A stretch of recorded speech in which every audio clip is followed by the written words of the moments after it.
What is up, ladies and gentlemen, boys and girls, dogs and cats, cops and robbers, and aliens of the internet, also helicopters. This is Devin with Gaming in Progress, and today we're going to be taking a look at the 416, also known in Battlefield and Battlefield Hardline as the M416. So we're going to get right into it here. A little bit of real-world history about the H&K 416, which is this real-world name. It was developed by the German weapon manufacturer Heckler & Koch, which I believe is the correct way to pronunciate it. I'll probably be corrected, even though I believe it's correct. It was designed by Heckler & Koch to be and was based upon the AR-15 platform, also known as the M4 or the no, it's just the M4, because the M16 is somewhat different. I don't know.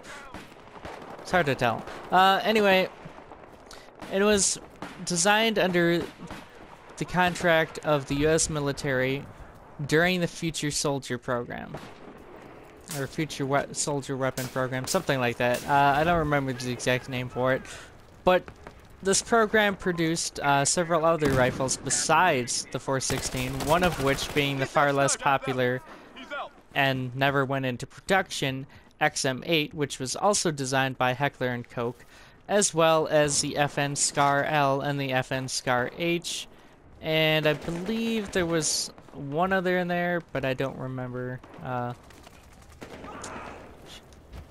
Maybe the I think it was the FN FAL was, or a modern version of the FAL was proposed as well.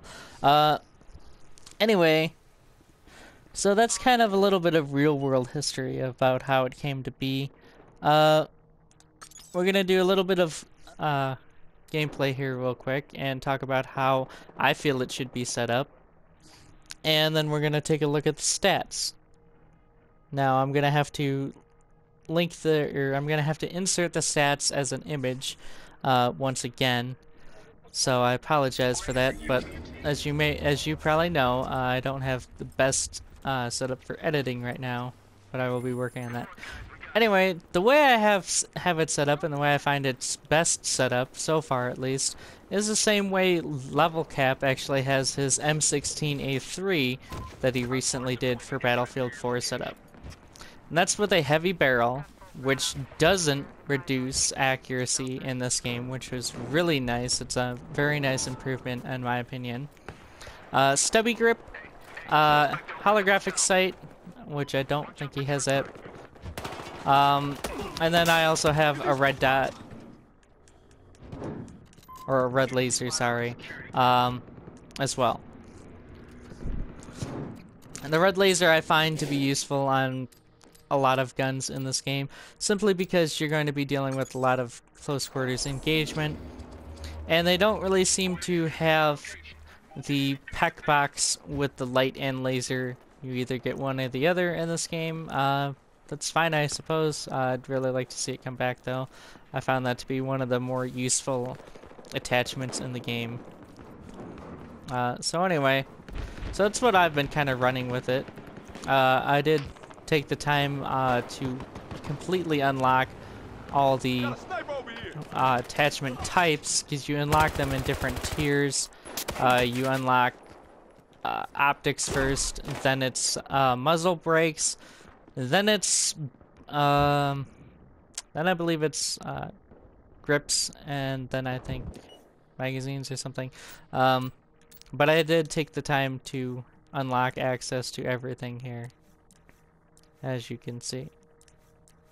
Okay, so it's optics. It goes in the order that you see here: optic, accessory, muzzle, and grip.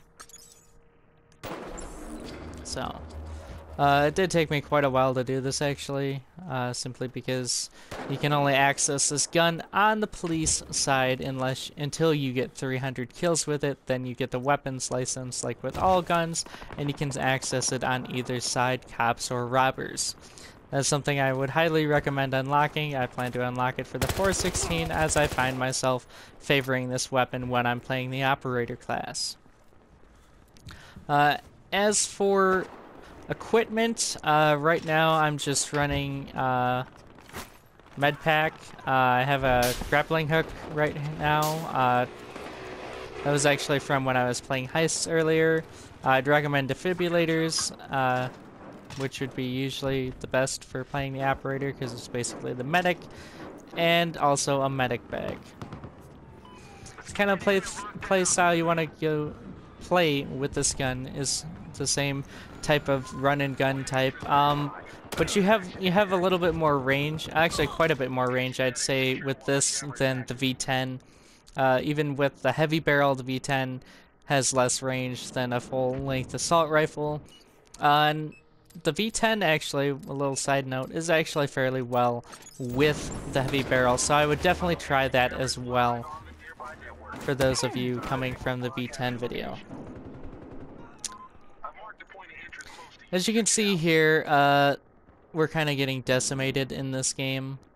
This has been going on for quite a while, this large conquest game, so we're kind of getting screwed a bit here. Looks like we're about to turn it around with the amount of captures we have, but it's probably not going to be enough in time. Okay. Although the dust storm here actually could provide the advantage we need. I almost accidentally shoot my own guy there. One thing I will say is you want to avoid sniper fire as much as possible. It may just be me, but it seems like the snipers have been heavily beefed up in this game. One other thing I will note is sometimes when you reload the guns in this game, I think it might just be the assault rifles, you have to reload them twice. For example, the default rifle, it'll load like 29 rounds in when you spawn in, and then you'll have to reload it right off the bat to get your full 31 rounds, which I found kind of odd. Anyway, we're going to take a look at the weapon stats here in just a minute. I'm going to have them on screen, and then I'm going to go over them since I can't overlay because, again, I'm a little bit lacking in the editing department right now on my end. So, we're going to see if we can take this to these guys before we lose, and if not, that's okay. Nope. I think I just got interrogated, so... Oh, I got tased! I got tased, okay. But yeah, you definitely have a good amount of range, especially with the heavy barrel on this gun. I would highly recommend the heavy barrel over any of the other muzzle types. Simply because it gives you that added range, and with the stubby grip you have that added stability for automatic fire as well. That's a combo that works well with both the M16A3 and the 416. Okay, so we're gonna look a little bit at the stats now. I'm gonna put them on screen, and then they're gonna be on screen briefly, so you can pause it, take a look at it real quick, and then we'll be right back. Okay, so we're going to be going over the stats here of the M416 and comparing it to the M16A3 as well. Now the M416 has 850 rounds per minute, while the M16A3 has only 800 rounds per minute. This means that the M416 can get 50 more rounds off than the M16A3. However, the M16A3 outranges the M416 by about 75 meters.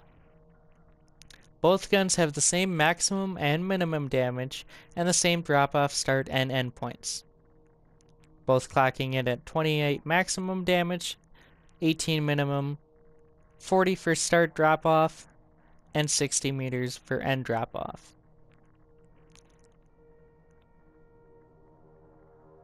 Now, the reload time for the M416 is actually faster on the short reload, as well as the long reload. It has a 2.21 second short reload compared to the M16A3's 2.38, and the long reload is 2.6 seconds compared to the M16A3's 2.72 seconds. Okay, so a couple of the stats we want to look at here is recoil. Now, the M416 clearly beats the M16A3 on upwards and left and right recoil. It also clearly beats it on how much the recoil decreases as a weapon recovers from firing. Now the stats for upwards recoil of the M16A3 is 0.34 compared to 0.32 of the M416. For recoil left, the M16 clocks in at 0.5, while the M416 clocks in at 0.1. And on the right, the M16A3 clocks in at 0.15, while the M416 clocks in at 0.3. Now the aim down sights spread are exactly the same for the M16A3 and the M416.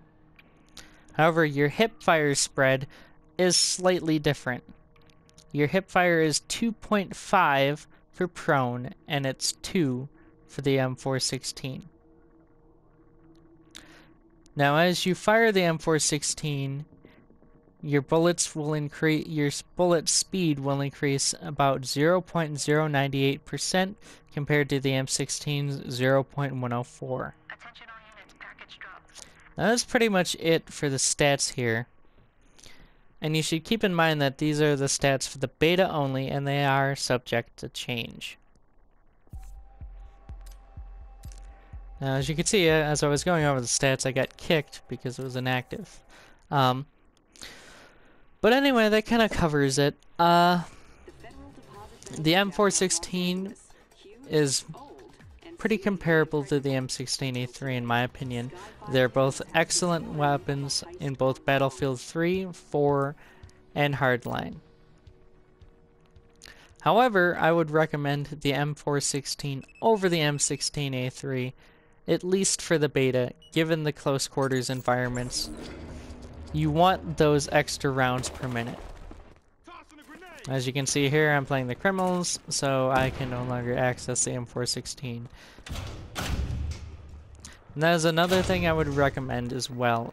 As soon as you find out the guns you want to use in the beta the most, I would work on getting those weapons licenses for them. Anyway, if you guys have enjoyed this video, be sure to give it a thumbs up. And if you're new here, feel free to hit that subscribe button. If you have any gun reviews that you'd like to see, or any particular maps or games or anything, feel free to let me know in the comments section below. If you have any complaints, let me know as well. This has been Devin with Gaming in Progress, and I'll see you guys in the next video.